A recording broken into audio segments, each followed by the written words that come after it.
3, 4, 6, 8, 10, 12, 14.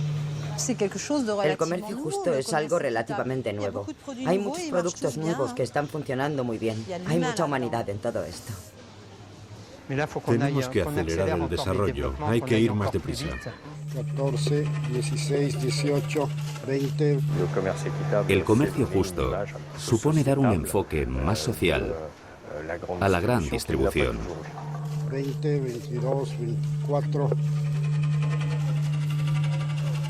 26. La cifra de negocios del comercio justo de Carrefour es de unos 18 millones de euros. La cifra de negocios ha aumentado un 40% en el grupo Intermarché. Voy a comprobarlo en mis notas. 6 millones. Explicamos al cliente lo que es el comercio justo. Es compartir la riqueza de la tierra.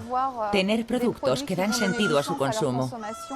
Ayudarles a pasar de consumidores a consumoactores. 28, 30. 32.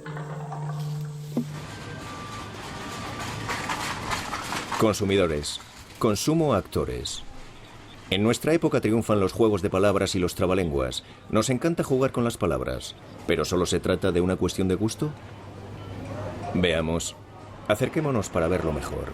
Empezaremos por echar un vistazo a nuestro alrededor. Desde la comida rápida hasta los helados, pasando por el café y los restaurantes elegantes, hoy en día todas las grandes marcas que pueblan nuestras ciudades tienen la misma palabra en la boca. Justo. Comercio justo. Para estos grandes de la distribución, el comercio justo o solidario representa el 1% de la cifra de negocios. Pero si hablamos del aumento de las ventas, es espectacular. Un 40% más al año. ¿Qué significa esto exactamente? ¿Que dentro de muy poco todos, tanto en el norte como en el sur, celebraremos la boda de la economía y la moral? ¿Se establecerá de repente una alianza entre el negocio y la filantropía? ¿O bien...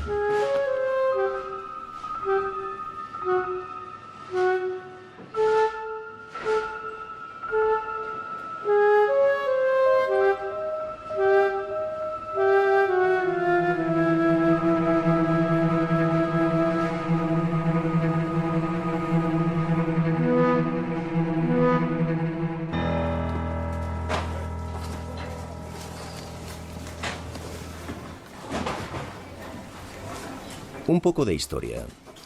Echar la vista atrás nunca ha hecho daño a nadie. El comercio justo o solidario surgió en 1980. Durante mucho tiempo permaneció confinado en las tiendas asociativas y en las ventas caritativas. El acto de compra era militante, manifestaba la expresión de la solidaridad entre los consumidores del norte y los pequeños productores del sur. En estas tiendas podían encontrarse objetos de artesanía procedentes de los Andes, del Mekong o de África. Y también algunos productos alimentarios, chocolate, café y mermelada. Pero no se podía hacer la compra para la cena.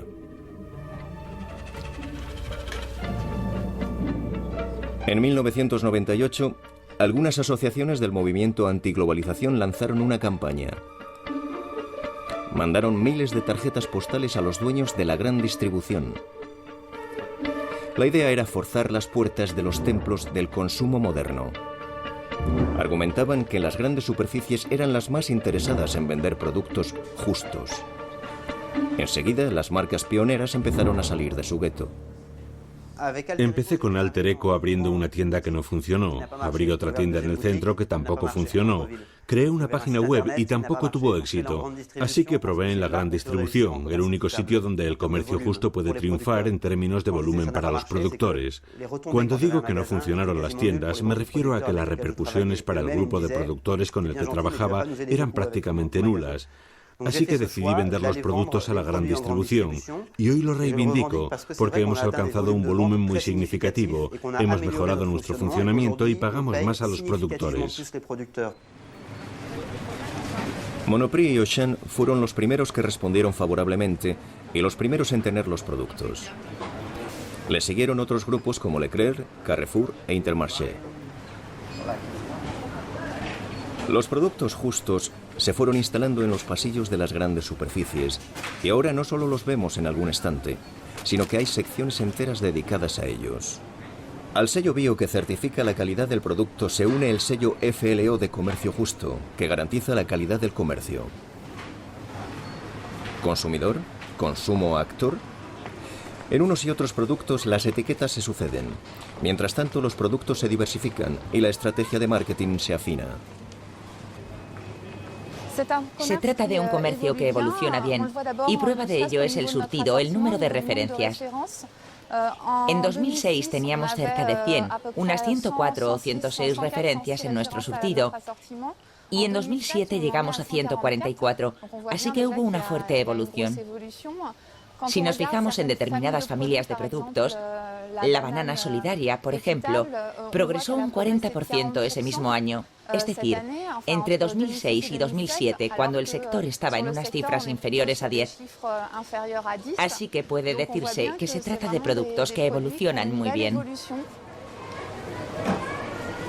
El cerebro de esta ofensiva tiene un nombre, Max Havelaar, que poco a poco se ha ido convirtiendo en sinónimo de comercio justo. Aunque existen varias firmas como Rainforest o la Asociación Europea de Comercio Justo, el sello que manda es este. Max Havelaar pone en su etiqueta el origen de los granos de cacao en el caso del chocolate y el país productor. Es una garantía. De todas formas, para que el producto pueda obtener la denominación de comercio justo, tiene que llevar este sello. Max Havelaar. ¿Pero quién es Max? ¿Cuál es su historia? ¿Qué es lo que defiende? Enseguida nos enteramos de que Max Havelaar no existe. Es el protagonista de una novela holandesa del siglo XIX que denunciaba la desigualdad de los intercambios con las colonias. Max Havelaar es una asociación. La fundó en 1988 Frans van der Hoef, un sacerdote obrero que predicaba la solidaridad entre los consumidores de los países ricos y los pequeños productores del sur. Max Havelaar no produce nada, no compra nada, no vende nada. Max Havelaar, Fair Trade en inglés, organiza y abastece a 21 países del norte.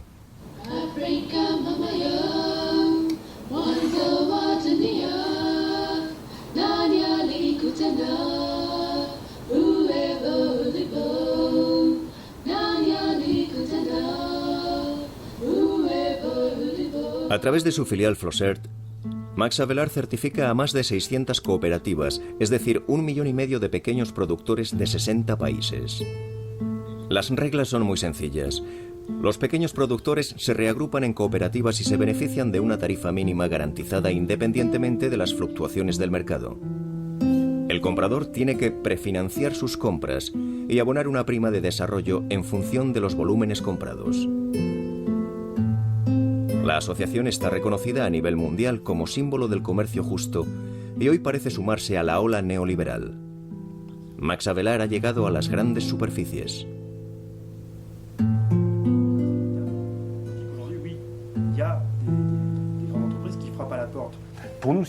A nosotros lo único que nos preocupa es mantener el espíritu del comercio justo y que todo este tipo de empresas que llevan el sello se ajusten al comercio justo en el impacto en las familias de los productores para que puedan beneficiarse de un comercio con rostro humano. Actualmente, como estas empresas ofrecen productos justos a los consumidores, están haciendo campañas de publicidad y me parece muy bien, porque todos somos consumidores. Y para comprar el producto tenemos que saber que existe y dónde se puede encontrar. Y ese es el trabajo de publicidad que hacen las grandes superficies. Yo solo puedo felicitarlas.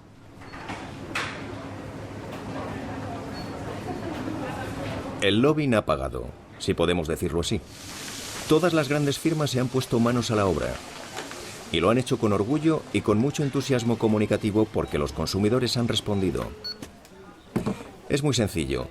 Los consumidores pagan aquí un poco más caro para que el pequeño productor de allá gane un poco más. La pregunta es, ¿cuál es la contribución financiera del gran distribuidor? No hacemos ningún esfuerzo especial. Nos quedan los mismos márgenes que en el resto de productos que vendemos. No perdemos dinero en términos de margen.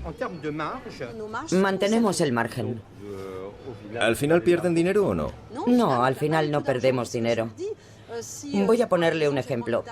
Cojamos una tableta de chocolate u otro producto cualquiera que cueste un 10% más que su equivalente en el comercio convencional. Nosotros bajamos el porcentaje de margen, pero en céntimos de euro la cosa queda así.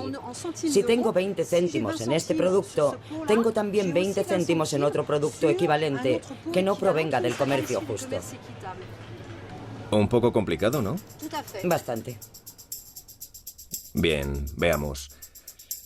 Una tableta de chocolate normal cuesta, pongamos, 1,50 €. La gran superficie toma un 20% de margen, es decir, 30 céntimos. La tableta justa cuesta más cara, eso ya lo sabíamos. Pongamos 2 €. Generosamente, la gran superficie solo toma un 15% de margen. Pues bien, el 15% de 2 € sigue siendo 30 céntimos, es lo mismo. Qué astutos son los distribuidores. El comercio justo no les cuesta nada.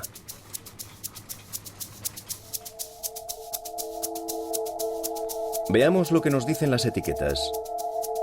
Podemos leer, por ejemplo, productos procedentes del comercio justo, 98% del peso total. Bien, reflexionemos. Esto no significa que el comercio de estos productos sea un 98% justo. Claro que no. El comercio no se mide en kilos.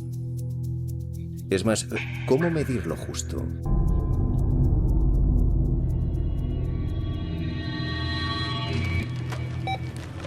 Pasan tantas cosas desde la obtención de la materia prima hasta que el producto llega al carrito.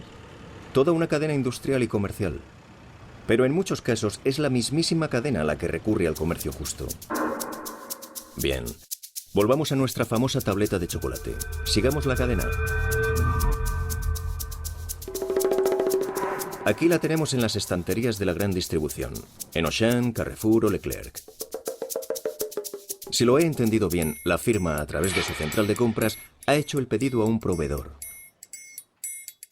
El proveedor busca un industrial para que fabrique las tabletas. El industrial, en función de los pedidos, necesita pasta de cacao, así que se dirige a un fabricante de pasta de cacao. Para hacer la pasta, el fabricante necesita grano de cacao. Contrata a un importador para que traiga el grano de África o América Latina por barco.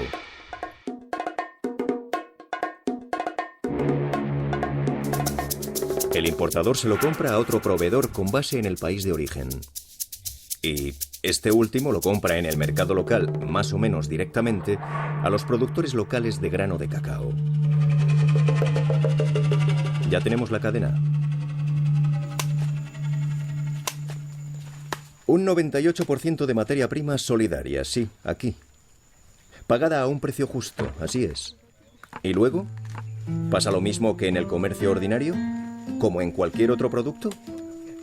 Un punto importante es que el sello garantiza que el producto proviene del comercio justo, pero no garantiza que la empresa que está detrás del sello realice las mejores prácticas del mundo. Max Havelaar tiene que tener mucho cuidado con la gente que hace trampas. El objetivo principal no son obligatoriamente los distribuidores, sino los comerciantes. Unos comerciantes que ya son líderes mundiales en el sector del arroz, del té, del zumo de naranja, etc. Emplean prácticas que se oponen por naturaleza al comercio justo, o al menos son diferentes. De pronto sus clientes les piden productos solidarios y productos bio. Entonces ellos se preguntan quién tiene bio, quién tiene productos justos, y los compran. Puede ser que en ocasiones hagan trampas sin darse cuenta. Compran MH, Max Havelaar, sin saber lo que significa. ¿Se está convirtiendo el comercio justo en un comercio como los demás? Quizás. Las grandes firmas están creando sus propias gamas de productos. Bien, este producto, por ejemplo, es un chocolate de marca blanca, es decir, de nuestra marca, Los Mosqueteros. ¿Ven? Es importante porque tiene el sello MH y también el sello de selección Mosqueteros. Para el cliente es una prueba de garantía. En abril vendimos 58 tabletas y en mayo hemos vendido 260 tabletas del mismo chocolate. Es un desarrollo muy importante. Ante todo está la voluntad de hacer competitivos estos productos para conseguir conseguir el llamado consumo de masa. Queremos democratizar, que estos productos caros sean más accesibles para nuestros clientes. Democratizar, en la jerga de marketing, significa vender en mayor número. Y para vender en mayor número hay que vender más barato. Esta ley nunca ha sido más cierta que hoy. De hecho, los productos justos de las marcas de los distribuidores son un 20% más baratos que los de las marcas pioneras. Fuera de la gran distribución, el comercio justo sigue resistiendo. En 1970, el Abbé Pierre creó el movimiento Artesanos del Mundo, que distribuye sus productos a través de una red de 160 tiendas y nada de grandes superficies. En la actualidad vemos cómo al final los actores de la gran distribución tienen el mismo comportamiento con sus proveedores del comercio justo que con el resto de proveedores. Es decir, les presionan para que bajen los precios. Les dicen que sus precios son demasiado elevados y que los precios del comercio justo deben alinearse en el conjunto de precios de los productos equivalentes. Porque si no lo hacen, ellos crearán sus propias marcas blancas de distribuidor. Y estamos asistiendo a los efectos perversos de este tipo de comportamiento, ya que al presionar a los proveedores del comercio justo, les están poniendo la soga al cuello. E in extremis nos arriesgamos a tener que reconsiderar los fundamentos del comercio justo, en especial la remuneración de los productores.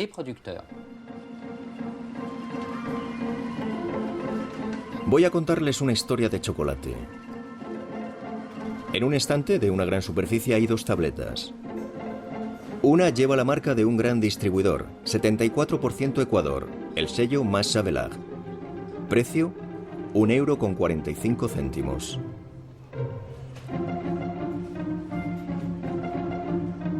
La otra tableta está firmada por una marca pionera del comercio justo.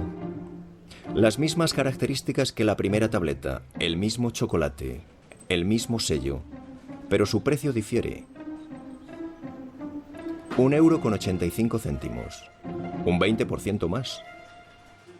Es más, el segundo chocolate va a desaparecer. Ya está. Todo se remonta a principios del año 2006. Escala Equitativa era una submarca de Lobodís, un pionero del comercio justo en el sector del café desde hace 20 años, que con el paso del tiempo ha ido construyendo una cadena de fabricación artesanal fuera de los grandes circuitos agroalimentarios. Éramos unos intermediarios reconocidos por las asociaciones que proclamaban el mensaje del comercio justo. Al principio solo había café. Fuimos a verles y les dijimos, ¿por qué no hacerlo con el chocolate también? Chocolate, azúcar, arroz, té, pero sobre todo chocolate. Como conocemos nuestros departamentos y normalmente tenemos buen ojo para lo que puede funcionar, nos decidimos a empujar a nuestros compañeros proveedores. Por aquel entonces había un hueco, casi no había oferta. La distribución aún no se había interesado por la marca blanca de chocolate, así que creamos unas tabletas que respondían a los criterios del comercio justo. Nos parecía que iba muy bien con la política y los valores de nuestra tienda tener una relación como esta con los proveedores y poder ayudar a los pequeños proveedores a valorar sus productos. Era una actividad en la que yo estaba empezando y pensaba que no iba a poder crear la herramienta industrial, así que pedí ayuda a algunos especialistas para poner a punto las tabletas de chocolate. Especialistas como Natra Zahor, un grupo franco-español muy asentado en la fabricación industrial de chocolate.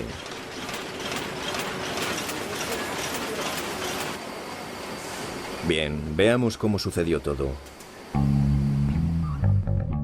Para cumplir su contrato con Carrefour, Lobodís hizo un pedido a Natra Zahor. Natra Zahor se convirtió así en proveedor de Lobodís, que a su vez era proveedor de Carrefour.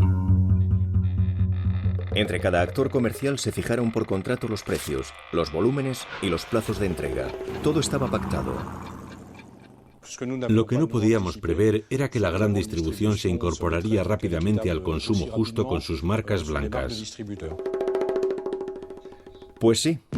6 meses después del lanzamiento del chocolate Escala Equitativa, Carrefour lanzó el mismo chocolate de su propia marca y firmó directamente un contrato con Natra Zahor. Nuestro objetivo no era competir con los productos de los grandes líderes del comercio justo como Alter Eco, Lobodís u otros. sino ofrecer una alternativa a nuestros clientes. Nos sorprendió un poco. Y como no abundan las posibilidades de que te pidan que hagas tabletas de chocolate, nos encontramos con distribuidores que habían elegido a los mismos intermediarios para hacer las tabletas y a los mismos productores. Así que Natrazaor se convirtió en proveedor directo de Carrefour. ¿Pero con qué volúmenes? ¿Qué fechas de entrega? ¿Qué precios? No nos lo dicen. No puedo responder a esa pregunta.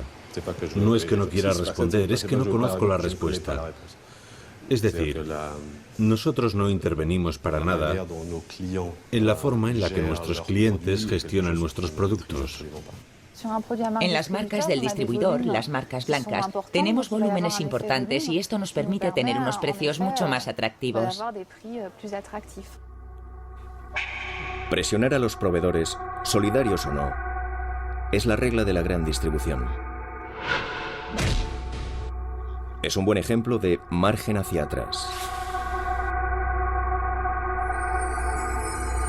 Las grandes superficies obligan a sus proveedores a un montón de concesiones financieras.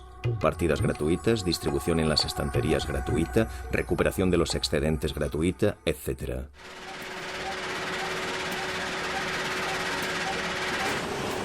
Mientras tanto, en Natrazaor las máquinas trabajan a pleno rendimiento. Necesitan más materia prima. Más aún cuando todos los grandes distribuidores quieren su chocolate justo.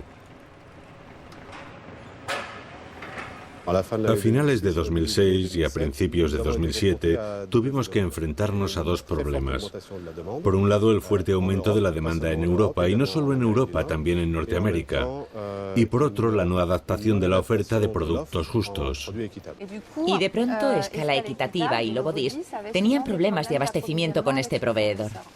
A costa nuestra, evidentemente, porque entre un distribuidor y una pequeña sociedad como la nuestra, el fabricante eligió rápidamente al distribuidor antes que a la sociedad Lobodis. No cabe duda de que Zahor pensó que la garantía que podía ofrecerle Carrefour en materia de continuidad en el tiempo era más... bueno, creo yo, era más interesante que la de Lobodis. En resumen, Lobodis pide 1000 tabletas, por ejemplo. Se pone en marcha la producción. Pero 6 meses más tarde, Carrefour encarga 10.000 tabletas. Solo hay materia prima para fabricar 8.000. Natrazaor entrega las 8.000 tabletas a Carrefour. Lobodis no puede cumplir su contrato con Carrefour. Carrefour le reclama a Lobodis una penalización. Natrazaor paga una parte, pero eso no impide que Lobodis tenga que retirarse. Otros proveedores tradicionales de productos justos sufrieron presiones del mismo tipo. En el caso de este zumo de naranja, el año pasado se produjo una subida muy fuerte de los precios de zumo de naranja en el mercado mundial. Y un distribuidor nos preguntó si podíamos renegociar con la cooperativa para no tener que pagar el precio por encima del precio mínimo, dando a entender que ya nos pagaba suficientemente bien como para no tener que pagar el precio del mercado. Nos estaba pidiendo que pusiésemos trabas a las reglas del comercio justo. Por supuesto, le explicamos que eso no era posible y que no había que entrar en ese juego. Una impertinencia culpable y castigada. Durante varios meses, el almacén retiró de la venta el zumo de naranja rebelde. Pero ¿qué pasa con los pequeños productores del sur a los que se supone que queríamos ayudar? Pues bien, ellos también sufren las consecuencias de nuestras luchas de poder. ¿Cómo se llamaba esto? Así, daños colaterales.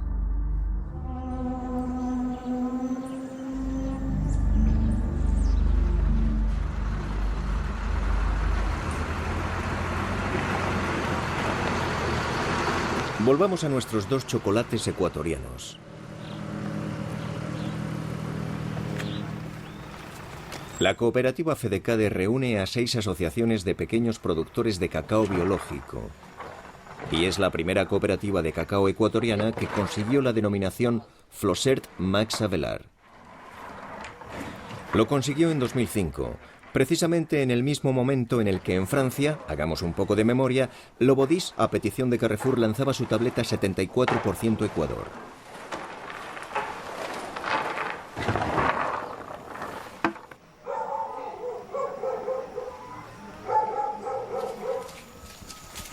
Unos años después llegó la desgracia. Qué maravilla de gente que vienen a cosechar. Para la mayoría de los 1.500 pequeños productores miembros de FEDECADE, las cosas apenas han cambiado.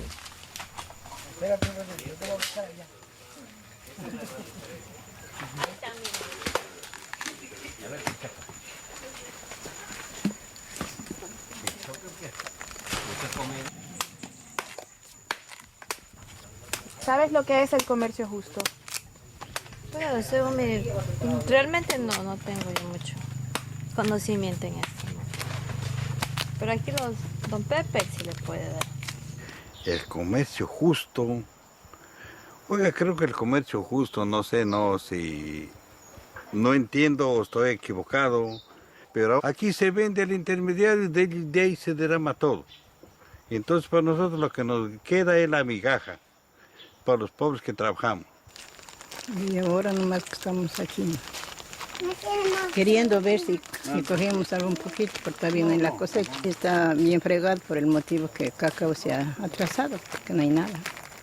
Estamos ahora recién queriendo ver alguna pepita que hay. Y no hay todavía como para cosechar y sacar así bastante plata.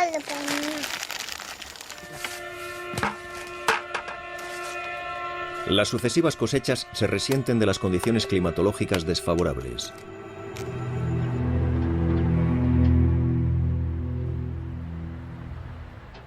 El peor periodo fue 2005-2006. La FEDECADE, que acababa de renovar la denominación de comercio justo, se había comprometido con un comprador suizo, Pronatec, para una entrega de 50 toneladas de granos de cacao. Un comprador que se abastecía de granos de cacao en las cooperativas de América Latina para mandarlas a Europa. Una vez allí, las transformaban en pasta de cacao que luego vendían a Natrazaor. Este es el comprador de Pronatec, Stefan Bloch. Recorre América Latina para firmar contratos con las cooperativas.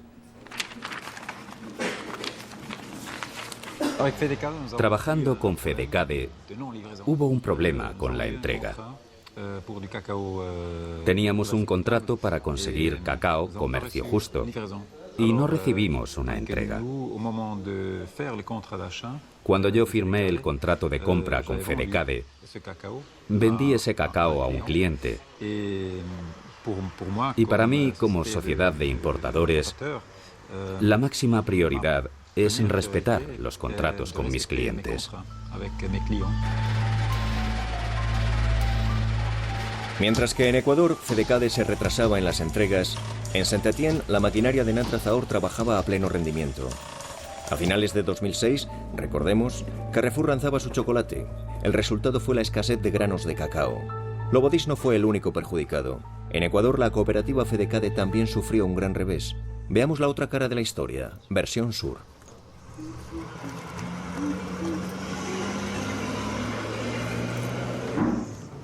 La presión es grande, o sea, la presión ya se probó un poco de esa presión cuando pasó el problema, cuando sucedió ese inconveniente con Pronatec. ¿Ya? Entonces, el riesgo existe, el riesgo también es grande, el riesgo de incumplimiento es grande, las condiciones climáticas a veces no son adversas. ¿Ya? Las lluvias, demasiadas lluvias o las sequías prolongadas hacen que nosotros no podamos entregar el producto a tiempo. Respecto a la negociación, lo que hubo con Pronatec, les había indicado de que no es fecha fija las fechas de entrega, ¿ya? Entonces, de ahí, Stefan Bloch nos manifiesta, nos responde que no hay problema, que él acepta esa propuesta. ¿Ya? Entonces, nunca se fijó en el contrato de que iba a ser a un precio determinado y a un precio y a una fecha de entrega estricta. Entonces, de ahí la confusión, o de ahí de repente el que se contrapuso un poquito la integridad de esa comercialización. Pasó el tiempo llegó la segunda, en el segundo año, en el 2007, los precios subieron demasiado como para en relación al precio anterior. Entonces se habló, se comunicó otra vez con Stefan Blum, se llegó a un acuerdo, un nuevo precio por las primeras 25 toneladas. Cabe precisar que los pequeños productores tienen derecho a vender a precio de mercado cuando éste sea superior al precio garantizado por Max Havelaar. Así que tuve que comprar el cacao más caro de lo que lo había vendido. Tuve que hacerlo para mantener el contrato con nuestro cliente. No tenía alternativa. Comprar caro, vender a buen precio y asumir la pérdida. Bien. Entonces luego nos quedaba pendiente ya las otras 25. Dijo que iba a revisar sus costos, sus precios y que nos iba a comunicar. Entonces ahí nosotros ya perdimos comunicación.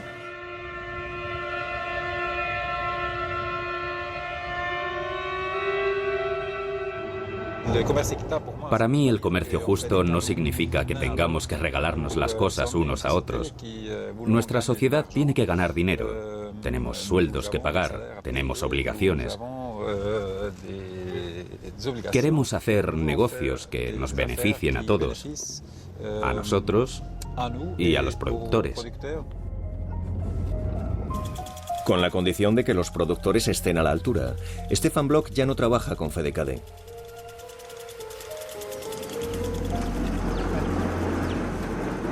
Ahora trabaja con la cooperativa Fortaleza, que se asienta en un valle con unas condiciones climáticas mucho más benignas.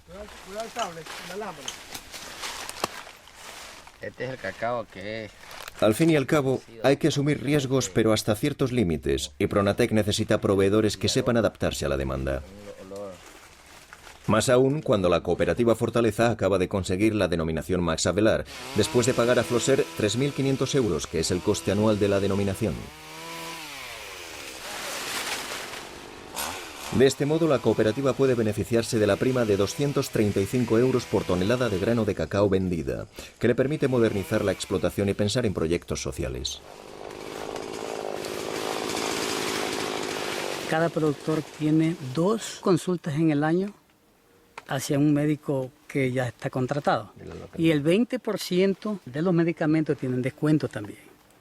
También queremos entrar en los próximos años es con el área educativa dentro de los productores, ayudándole a las escuelas rurales donde están los hijos de los productores, que ya estamos en un mundo globalizado, donde vayan teniendo mejores conocimientos para que se vayan ya no convirtiendo en simple productores, sino ya entrando en una área más, para que aprendan a manejar a su finca ya no como una simple finca, sino como un negocio. Otra consecuencia. Al modernizarse, Fortaleza ha triplicado en 2 años sus rendimientos por hectárea. Y ahora está a la altura. ¿Pero a la altura de qué exactamente? Del boom europeo del chocolate justo. Ese chocolate es de ustedes. Nada más con cacao de Fortaleza. Se vende en Francia, que es una gran superficie. ¿Te puedo preguntar? Otro pimienta de Sichuan. ¿Te puedo preguntar cuánto cuesta una barra allá en el mercado? ¿Cuánto cuesta una barra esta en el mercado? Yo creo que cuesta en Francia como €1,45 la barra. En dólares hablando más de $2, ¿no? $2 y... $2 serían como $2.20. $2.20. Ah. Sí. Yo pensé que estábamos hablando de que costaba lo mismo que una tonelada. No. No, se consigue barato, por eso no te puedo pagar más. Porque ellos venden tan barato. Esto es chocolate. Una bonita lección de comercio internacional. Detengámonos un instante en ella. El ecuatoriano Berto sabe que produce un cacao muy bueno, muy solicitado, y le gustaría venderlo más caro. Pero no tiene fuerza frente a los gigantes de la distribución que poseen la casi totalidad del mercado y revientan los precios. En concreto, los precios de las tabletas de chocolate. Ellos venden más barato para vender más, mejor dicho, para ganar más. Y para eso hay que comprar más barato. Y así a lo largo de toda la cadena, hasta llegar a la cooperativa. Para aumentar los beneficios, lo único que pueden hacer las cooperativas es producir más. Si el objetivo es aumentar el volumen, ¿podrán los mayoristas iniciales mantenerlo el día de mañana? Es la pregunta del futuro. ¿Le preocupa eso? Porque si no pueden... Si no pueden, será muy complicado. Se trata de un mercado que deseamos sacar adelante y el cliente es muy sensible a la continuidad de las referencias y a la continuidad del abastecimiento. Así que las compras de nuestras centrales son muy importantes. Hay muchos intereses en juego. Max Havelaar y Flosert tienen la responsabilidad de vigilar cada vez más cooperativas en los países productores, ya sea en Perú o en Ecuador, y poder así garantizar materia prima suficiente para satisfacer la creciente demanda de los consumidores. ¿No abastecen ustedes a la gran distribución? No, más bien somos proveedores de esperanza. Cada tableta vendida significa que una familia se beneficia de unas primas, de una mejora notable en su vida cotidiana. Así que para mí, el que cada vez haya más consumidores que demandan el producto, el que cada vez haya más industriales de la distribución que se implican, supone más vías para mejorar el nivel de vida de las familias de agricultores. Es cierto que el comercio justo tiene una parte de comercio y otra de justo, y para mí la más importante es la parte justa. Bien, bueno, siempre más. Este comercio justo se compromete a seguir el ritmo de la gran distribución. Enhorabuena a quien haya podido subirse al tren.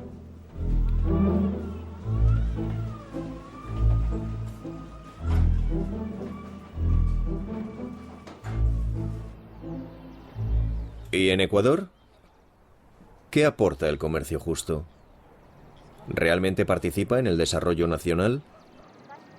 La respuesta a esa pregunta es fundamentalmente sí, en el sentido en el que no se puede criticar el comercio justo como práctica.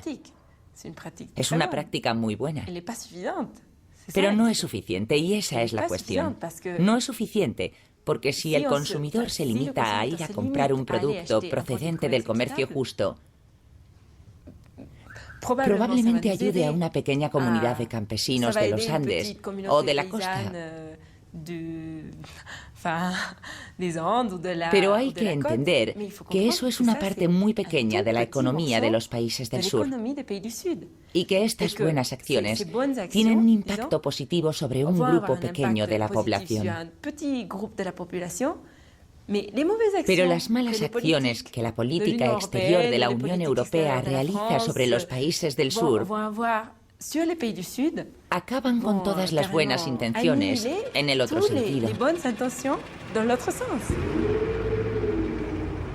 Seamos un poco más precisos. La Unión Europea y la Unión Andina, de la que es miembro Ecuador, negocian en la actualidad un tratado de comercio. Las cosas no van bien. En nombre de la política de libre competencia que proclama la OMC, Organización Mundial del Mercado, Europa quiere imponer a los países andinos la apertura de sus mercados públicos. Los países andinos se resisten. Los fondos utilizados para construir carreteras, escuelas y hospitales tienen que quedarse en el país.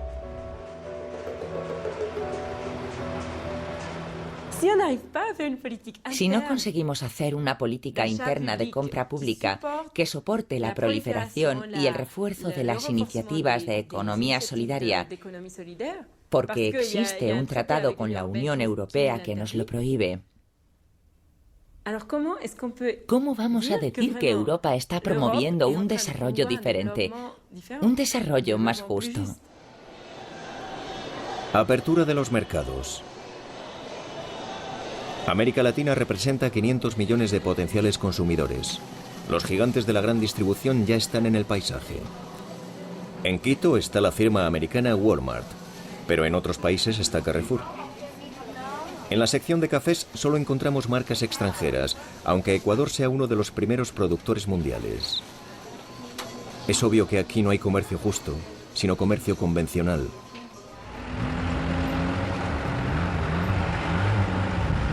¿Cómo luchar en este contexto? Algunos denuncian las traiciones y protestan experimentando otras formas de comercio justo.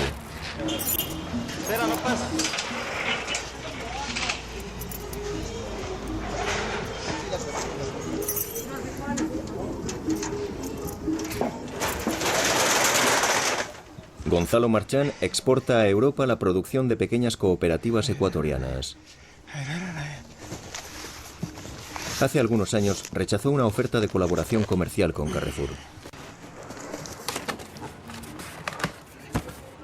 El Rantimpag, que nosotros creemos en una nueva modalidad de trabajo del comercio equitativo, no apoyamos este tipo de iniciativas porque creemos que es una utilización del comercio equitativo, ¿no?, de una empresa que, si bien vende un producto del comercio equitativo, hace grandes campañas promocionales para sensibilizar a los consumidores y vender los productos del comercio convencional. Un contenedor va a salir hacia Europa. Arroz, quinoa, azúcar y mermelada que muy pronto se comercializarán en Francia, Italia y Alemania a través de redes asociativas. Somos completamente diferentes a Sello Flow. No necesitamos que vengan empresas de afuera con un sello a decirnos lo que tenemos que hacer, cuando aquí en nuestro país hay muchas culturas, ¿no?, muchísimas culturas, que cada uno tiene su propia vida, su propia forma de trabajar, respetando el medio ambiente, respetando la salud, respetando la vida de las personas, y no es necesario que alguien de afuera venga a decirnos lo que tenemos que hacer. Respeto, recalca Gonzalo, de cooperativa en cooperativa. Hoy va a la cooperativa Biofasca. Su filosofía es la dignidad en el intercambio. Aquí la prioridad es la persona como tal. No es el dinero. Primero está la persona y luego el producto.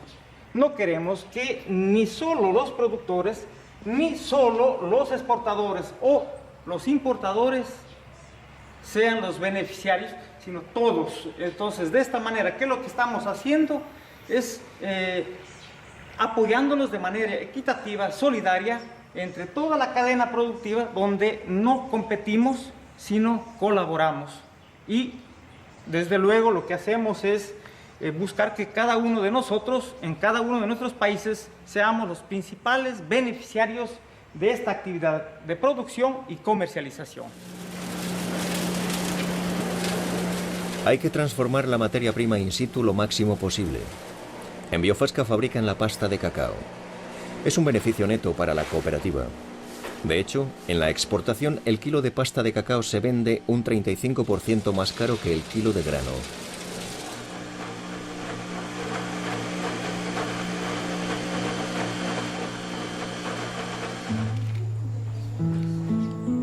Para Gonzalo, Michel Besson es más que un simple cliente extranjero.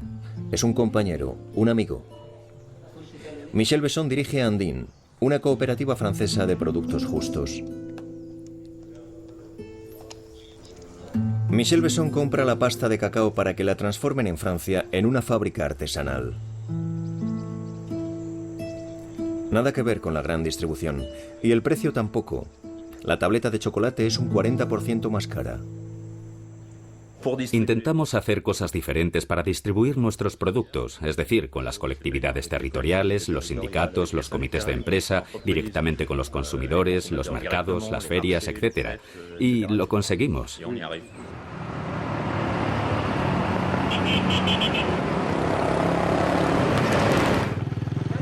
Más lejos encontramos otra cooperativa en la que se fabrica azúcar. Una vez exportados, el azúcar y la pasta de cacao servirán para fabricar chocolate justo. Durante mucho tiempo, estos productores vendían la caña de azúcar por prácticamente nada a compradores locales que, a su vez, la vendían mucho más cara a industriales extranjeros. Hola, hola, buenas tardes, distinguidos. Hoy el proyecto da de comer a 17 familias. Acá nuestra prioridad no es el mercado como tal. Nuestra prioridad es la soberanía alimentaria, es decir, el autoabasto alimenticio primero. Y a partir de este autoabasto, entonces el excedente sí va para el mercado internacional. No queremos que acá se fomente una agricultura del monocultivo que echa a perder la armonía de la naturaleza.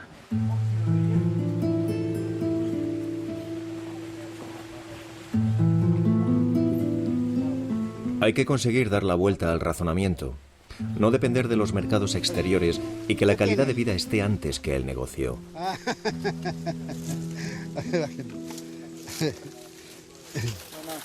Hay mandarinas, por favor. Cada uno de los campesinos tenemos 10, 15, 20, hasta 40 y 100 hectáreas. Y entonces tenemos una producción no de solo cacao. Tenemos pasto para las vacas, sembramos maíz, sembramos palmito, sembramos palma y otros productos, yuca para la comida diaria, etc. ¿Y por qué? ¿Es más seguridad? No, nosotros pensamos que debemos tener una finca integral, que podemos producir todo aquello que necesita, primero la casa, y luego el producto que salga podemos venderlo. Lo que está claro es que es inútil contar con estos pequeños productores para abastecer las estanterías de la gran distribución, aunque les pagaran el precio justo. Vamos.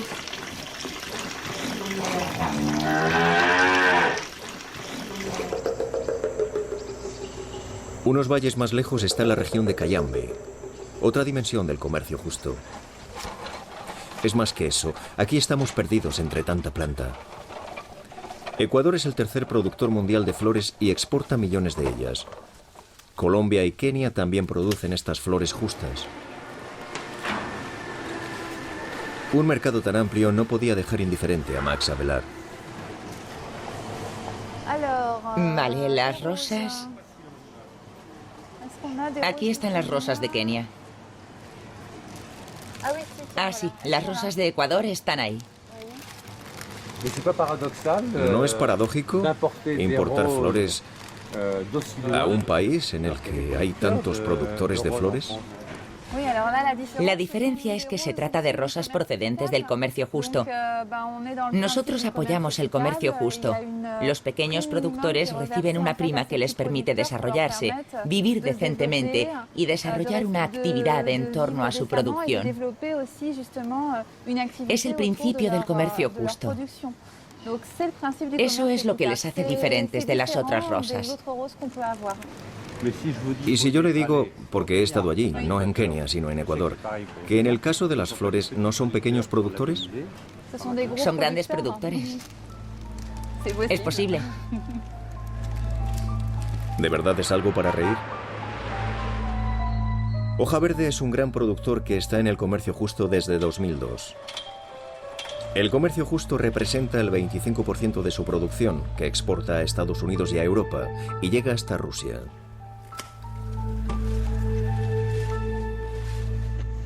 Y aquí tenemos al director, en medio de una magnífica demostración de marketing. Vemos que el chocolate va muy bien con las flores. Ahorita esta caja está diseñada para el mercado americano porque va a ser vendida a través de courier, de FedEx. Entonces el cliente pide en la casa directamente por internet y en 4 o 5 días les llega las flores y el chocolate a su casa. Chocolate y flores certificadas Fairtrade. Aquí ya no son los pequeños productores los que tienen el sello de comercio justo, sino las grandes empresas. ¿Pero en qué lo basan? En un mayor respeto al derecho del trabajador ecuatoriano, salario, higiene, seguridad, y además en la concesión de una prima al Comité de Asalariados para el Desarrollo de Proyectos Colectivos. ¿Progreso social? Sí. Y mucho mejor si se aplica. Pero ¿no estará el comercio justo perdiendo su esencia? Nosotros pensamos que el comercio justo tiene que beneficiar a los pequeños productores. Existen muchos países en los que los pequeños productores mantienen una lucha histórica con la gran producción, con las grandes empresas, ya sea la oligarquía tradicional o las multinacionales que invierten en la agricultura. Nosotros pensamos que el papel del comercio justo es reforzar la capacidad de desarrollo de los pequeños productores y de sus organizaciones.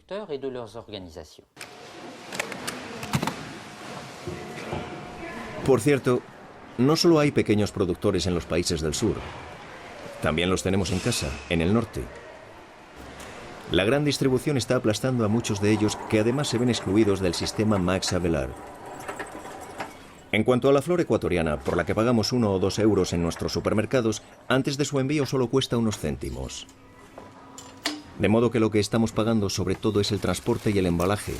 Nos da igual el medio ambiente. ¿Y nos hablan de desarrollo sostenible? ¿De qué hablamos en realidad? ¿De un comercio justo o de un comercio de lo justo? No es una pregunta descabellada. ¿Podemos contar con la gran distribución para desarrollar un comercio realmente justo? Volviendo a nuestras tabletas de chocolate y a nosotros, los consumidores, ¿qué tableta deberíamos elegir? ¿La de los gigantes que abaratan los precios y machacan a los pequeños productores, pero que democratizan lo justo? ¿La de los pioneros, que para ampliar su círculo tienen que aceptar las leyes de la gran distribución? ¿O la de los rebeldes que apuestan por un mundo mejor, pero terriblemente exclusivo? ¿Con cuál nos quedamos?